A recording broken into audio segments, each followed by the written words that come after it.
तो hello everyone, आज है डे 8 हमारी सीरीज़ का। और उम्मीद करते हैं कि सबका टारगेट अच्छा चल रहा होगा, सब अपने टारगेट को समय से पूरा कर रहे होंगे। ठीक है, और ऐसे ही कंटिन्यू आगे बढ़ते रहिए और बहुत जल्दी आप देखेंगे 3 महीने में आपको बहुत कुछ सिलेबस कवर हो जाएगा। इससे आपको कहीं भागने की ज़रूरत नहीं पड़ेगी। ठीक है, किसी की स्ट्रेटेजी देखने की ज़रूरत नहीं है, बस आप एक तरफ से चलिए तो सारी चीज़ें अपने आप होती चली जाएंगी। ठीक है, तो आज के देख लेते हैं टारगेट में क्या है। सबसे पहले इंग्लिश की देखेंगे हम। इंग्लिश में हमने प्रोनाउन की 3 क्लासें पूरी कर ली है और आज क्लास 4 है। तो मुझे ऐसा लगता है कि जो बच्चे बुक से पढ़ रहे होंगे तो उनका तो प्रोनाउन कवर हो चुका होगा काफ़ी हद तक, मुझे ऐसा लग रहा है। तो वो क्या करेंगे, अब प्रोनाउन का आज एक मॉक दे लेंगे। ठीक है, और जो बच्चे किसी की वीडियो देख रहे हैं तो हो सकता है 3-4 वीडियो तो हर किसी की होती हैं, तो वो आज मतलब प्रोनाउन की जो क्लास है वो 4 देखेंगे। ठीक है, और जो पीछे की जो क्लास है उनको रिवीजन करेंगे, जहाँ की मैंने जैसा मेंशन कर दिया। ठीक है, और वही सिनोनिम 25, ईडियम 20 और OWS 15।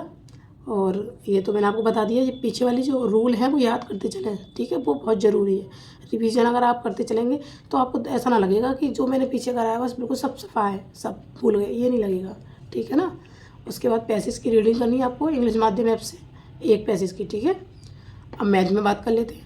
तो मैथ में प्रतिशत आगे मुझे मतलब आज पूरा सप्ताह हमने परसेंटेज पढ़ा है, पूरा एक सप्ताह हो गया मैं परसेंटेज को पढ़ते हुए। ठीक है, तो हमें आप आज फाइनल डे है, हम ये मान के चल रहे हैं। तो आपको क्या करना है, आज परसेंटेज के जितने भी या तो कंप्लीट, पहली बात तो सबके हो ही गए होंगे, और अगर किसी का रह भी गया है तब भी आपको उसके साथ साथ जितना आपने कर लिया है मतलब सारे टाइप कवर हो गए होंगे, तो आपको 100 सवाल करने हैं। आज आपका कुछ नया नहीं पढ़ना है, आपको ना कोई क्लास देखनी है, आपको 100 सवाल लगाने हैं आराम से बैठ के एक तरफ से जितने टाइप।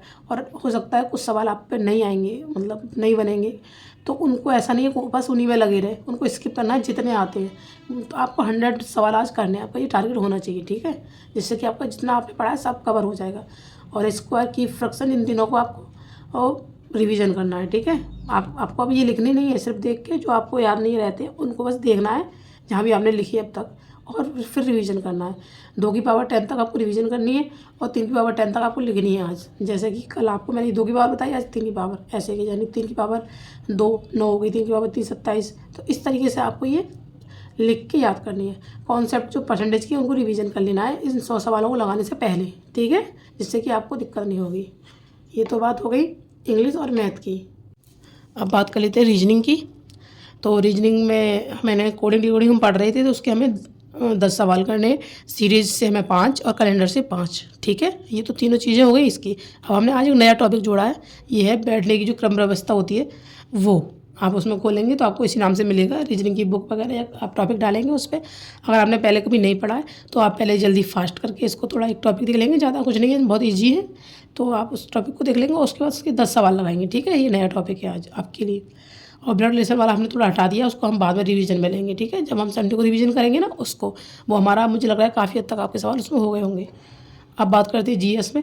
तो जीएस में हमने बौद्ध धर्म और जैन धर्म कंप्लीट कर लिया है बहुत अच्छे से, और आज आप उसको रिवीजन करना है। रिवीजन भी वो मेन चीज़ें जो होती हैं वो सारी चीज़ें रिवीजन करनी है। ठीक है, जो मैंने आपको कल बताई थी, जैसे कि 3 रत्न, 3 धम्म है, और सबके उपदेश जो हैं, और समितियां हैं, बौद्ध समितियां, इनको आपको रिवीजन भी करना है आज। ठीक है, उसके बाद है वैष्णव धर्म, इससे लेकर पारसी धर्म तक आपको पढ़ना है।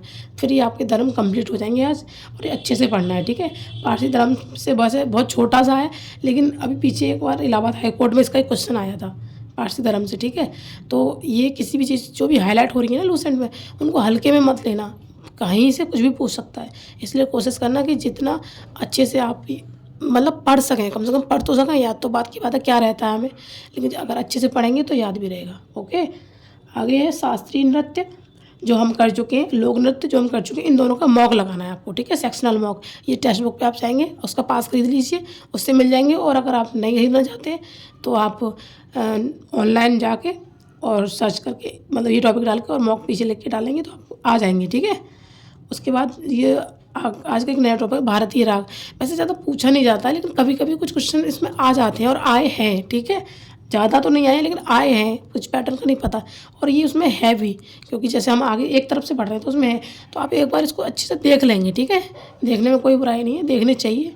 तो ये भारतीय राग पढ़ लेंगे, लेकिन आज ही सारे ख़त्म कर देंगे, उसको छोड़ेंगे नहीं, ठीक है। काफ़ी कुछ बिखरा हुआ सा है, आप भी एक तरफ से पढ़ना शुरू करेंगे और भारतीय राग ख़त्म कर देंगे, ठीक है। और इसी के साथ मतलब जैसे जो कुछ मुझे ज़्यादा इम्पोर्टेंट लगता है वो मैं आपको बता देती हूँ, जो मुझे कम इम्पोर्टेंट लगता है वो भी मैं आपको बता देती हूँ। इसका मतलब ये नहीं कि आपको कुछ छोड़ देना है, कम इम्पोर्टेंट पढ़ना सब है एक तरफ से, लेकिन किसको ज़्यादा ध्यान देना है वो चीज़ें वो है जो हम बता देती हूँ, हाईलाइट करवा देती हूँ, वो सारी चीज़ें, ठीक है।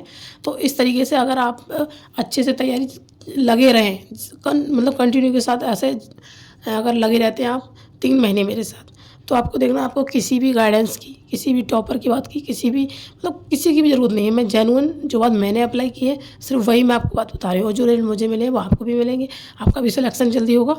तो इसीलिए आप मेरे साथ ऐसे ही जुड़े रहिए, ठीक है। और अपने साथ जो आपके भाई बहन दोस्त जो भी है उनको ये वीडियो वहाँ तक पहुँचाइए जिनको कंसिस्टेंसी में प्रॉब्लम होती है उनको, ठीक है। मैं थोड़ा अभी मुझ पे बहुत वर्क का लोड ज़्यादा है, बहुत काम ज़्यादा है थोड़ा, इसलिए समय नहीं मिल पा रहा है, तो वीडियो थोड़ा लेट हो जाती है। तो आप ना चिंता ना करें, वीडियो आएगी रेगुलर। हाँ, थोड़ा हो सकता है 7-8 बज जाते हैं कभी कभी, जैसे कि आज हो गया है, तो आप उसके लिए थोड़ा कोऑपरेट कीजिए कुछ दिनों के लिए, खासकर ये इस मंथ के लिए, क्योंकि अभी दिवाली का टाइम भी है, काम भी ज़्यादा है। तो लेकिन हाँ, आपका काम नहीं रुकना चाहिए, मेरा भी नहीं रुकेगा। और थोड़ा आपको आइडिया हो गया होगा आप टाइम टेबल से रेगुलर की क्या आने वाला है, ठीक है। तो जो चीज़ें आपको खासकर पता है, तो उन चीज़ों जैसे आप सुबह में आप चीज़ पढ़ते हैं, ठीक है, हो सकता है थोड़ा टारगेट लेट हो जाए, तो आप क्या करेंगे ना, आपको पता है कि यहाँ तक आ सकता है, आज मैम बता सकती है, उससे आगे आपको पढ़ना शुरू कर देना है जब तक ये वीडियो नहीं आती है, ठीक है। वीडियो आती है उसके बाद आपको पता चल जाएगा, क्योंकि टारगेट से जो करने में अच्छा लगता है वो अपने आप नहीं लगता, मुझे पता है, ठीक है। लेकिन हाँ, थोड़ा सा कोऑपरेट कर लीजिए अभी, फिर आपको टाइम से सुबह ही वीडियो मिला करेंगे, सही है। Okay, thank you.